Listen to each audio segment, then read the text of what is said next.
And then, and thinking about your future, what does your 5 to 10 year career plan look like? Do you have one? Yeah, I think it's important that everybody does keep that in mind, that 5 to 10 year plan can evolve, Mm-hmm. but it's important to have that. Right now I'm enjoying being where I'm at. Like, it's really kind of refreshing to finally realize that I'm where I wanted to be. Mm-hmm. I've accomplished that. I'm in a job that I can be financially stable. We've got a nice small growing family of two young kids, and getting connected into the community is important to me. And what's on my 5 to 10 year plan, I will be the director of technical services with Zoetis at some point in my career. And so I think having that as a long-term goal. What I do after that, because I hope to retire from this job early and do something greater and bigger after that, I don't know. I'm still trying to get my head around that. Maybe it involves farming on a larger scale. Mm-hmm. Maybe it involves something more specifically to help feed a growing population that is also a passion of mine.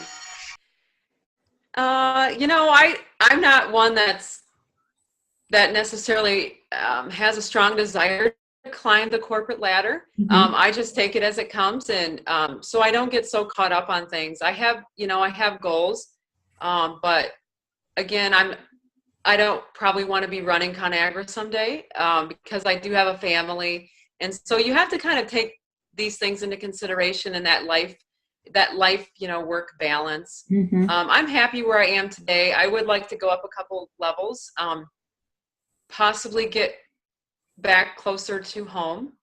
But overall, I think we're doing pretty good here in Omaha, Nebraska. And so 5 to 10 years after 5, hopefully, maybe I'll be able to become a director Mm-hmm. for one of our regional offices. Unless I do move back to the DC area and work in our headquarters to be a branch chief over a division in there. But my goal is actually to probably be a director, California, Michigan, or maybe Georgia.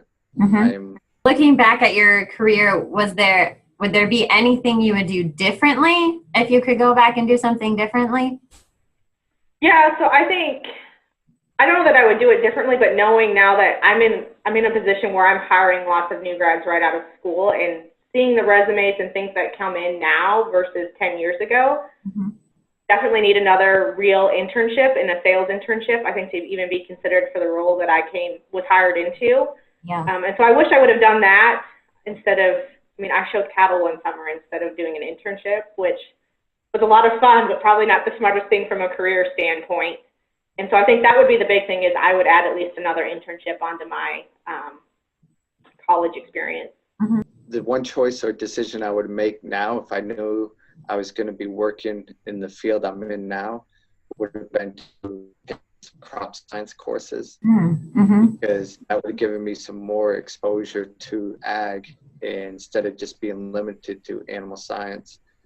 And having some of those crop science courses would provide me some of the additional knowledge I've gained over time, and probably allowed me to understand crops a little bit better than I do still today. As many crops that are grown in California, it would have been very beneficial to have had those courses or that experience. That would be my one thing looking back that I would have done differently. When you're hiring or looking to hire, someone in a starting position, what are the maybe 3 most important things that you're looking for? Oh, that's a good question. So what I look for is someone who has the initiative and the work ethic to get up and go do the job, especially when you think about a sales rep job where you're living in Northwest Kansas and your boss isn't there every day. They don't know if you wake up at 6 in the morning or at noon.